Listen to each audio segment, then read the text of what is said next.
Ronald Reagan said it is up to us in our time to choose, and to choose wisely, between the hard but necessary task of preserving peace and freedom. And then she said this about former President Trump. It has become clear that the efforts Donald Trump oversaw and engaged in were even more chilling and more threatening than we could have imagined. Clear to whom? Maybe her, maybe Adam Schiff, maybe Adam Kinzinger. But she also closed out her speech by saying that she's standing up for truth. Her truth doesn't seem to comport with the reality of the facts of that day, though. There were some protesters there outside the Reagan Library, and someone left this iconic Liz Cheney-George Bush mashup, from Grand Old Memes, which has become an iconic symbol of Liz Cheney and her father's Republican Party. You can see what it says there.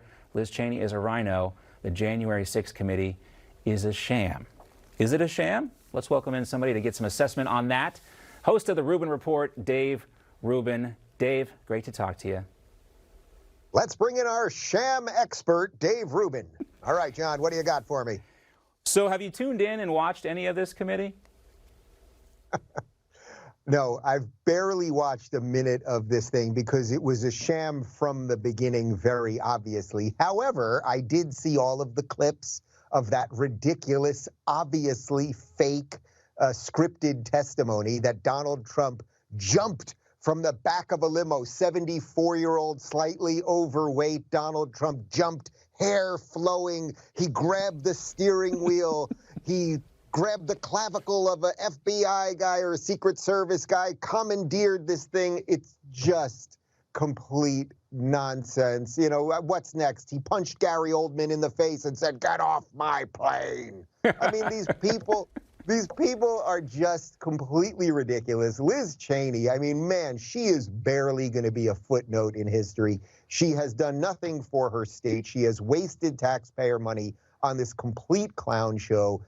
You know, she's a pet Republican. There are a certain amount of Republicans, there are too many of them, I would say, who like to go on MSNBC and be pet by Joe Scarborough or whoever the silly people over there are on that televised mental institution, and told that they're good as they accomplish nothing, as they conserve nothing, and as they do nothing for their constituents. But I'm pretty sure that Liz Cheney is going to get voted out in just a couple months. She has put aside anything that she used to stand for as a quote-unquote conservative or Republican just to focus and completely sell out on this January 6th committee. And Dave, this was my favorite part of the hearing yesterday. It's when Liz Cheney and Cassidy Hutchinson took a moment to embrace, because, you know, that's really, shows us that this is a serious fact-finding mission. A nice hug from the star witness and the chief prosecutor of this committee.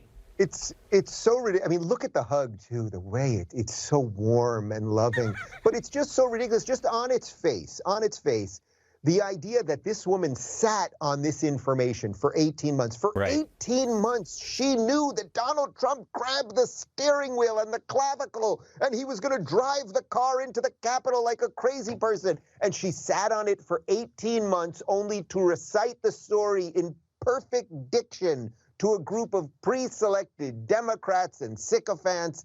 And then, of course, literally, 7 minutes later, the agents are like, yeah, we'll testify it didn't happen. It's such bananas lunacy brought to us by the progressives and Liz Cheney. And that former ABC News producer. And, you know, if you call it a clavicle and not a collarbone, people will take you more seriously because, you know, you're using, medical terminology here. All right, let's move on. Let's move on from Liz Cheney and talk about Florida Governor Ron DeSantis. He's apparently closing the gap on President Trump and his potential 2024 matchup.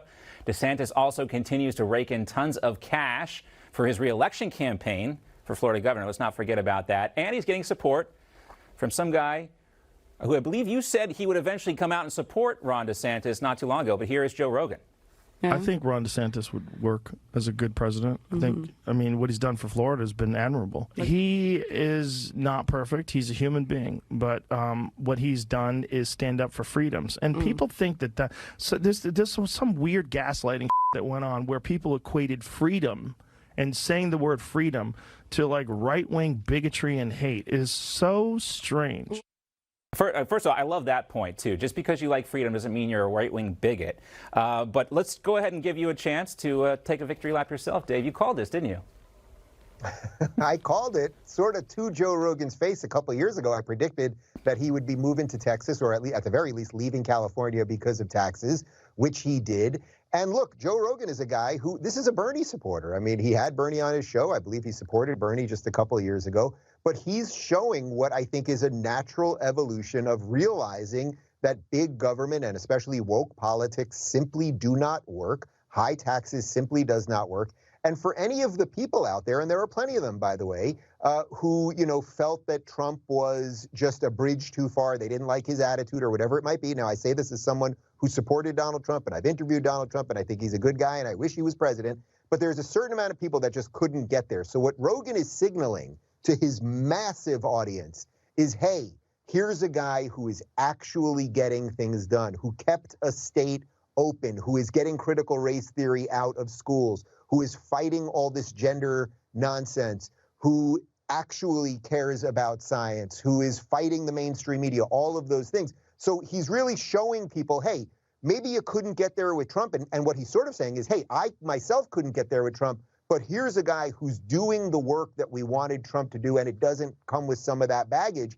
And John, you and I have discussed this before, but this is where I want Trump and DeSantis, I hope, will just have some kind of sit down. It does not have to be on Newsmax. It does not have to be on the Rubin Report, but have a well-done steak with ketchup and figure this thing out. Well-done steak with ketchup. Wow.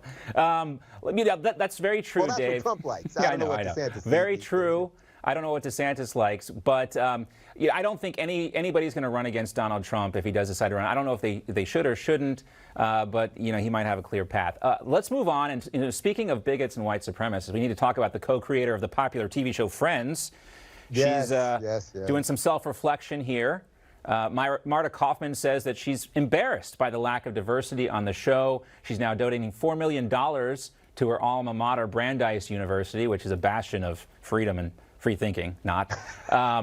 But she hopes to empower a professorship for African American studies there. Also, David Schwimmer has come out and he says he recognizes his white privilege. I'm very aware of my white privileges as a heterosexual male whose parents were able to pay for private education. I've always felt a sense of responsibility to give back and call things out if I see the abuse of power.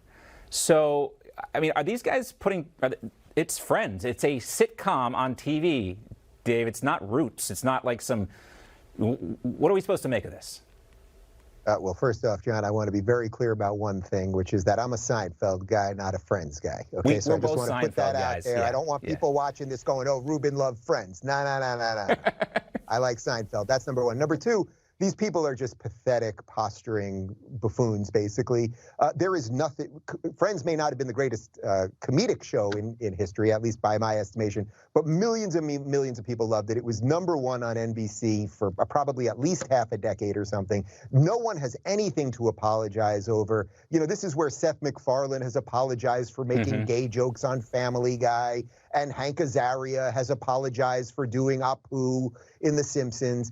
It's so embarrassing and pathetic because they're throwing dirt on their own legacies. I may not have thought Friends was the greatest show ever, but millions of other people did. Right. Millions of other people, including myself, thought that The Simpsons in its peak years was the most wonderful show, and no one ever became racist against American Indians because of Apu. Actually, you learned an awful lot about it. These people, they suffer from some sort of brainworm that they think that if they just bow long enough, if David Schwimmer just bows long enough, that somehow the woke machine won't come get him too. It's an inner guilt that's almost impossible to fully wrap your head around. Yeah. But if anything, sorry, Kaufman, I don't think 4 million's enough. Let's do 8 million, Kaufman. Why stop that will there? Be the magic number. And Schwimmer, what are you doing still acting? I mean, any role that you take, Schwimmer, could be taken by a black trans disabled actor. True or false, Schwimmer? Come on, you're not that good, Schwimmer. David Schwimmer. Haven't thought about him in a long time, Dave Rubin, but he's out there talking about it. Great to see you as always, Dave, and we'll check in again with you very soon. Take care. See you, John. Oh, and happy birthday too, by the way, belated. Dave Rubin celebrating a birthday recently, so hat tip. I'm catching up to you, man. Oh no, it's the other way around. It's the other way around. Oh. If you're looking for more honest and thoughtful conversations about politics instead of nonstop yelling, check out our politics playlist. And if you want to watch full interviews on a variety of topics, watch our full episode playlist all right over here. And to get notified of all future videos, be sure to subscribe and click the notification bell.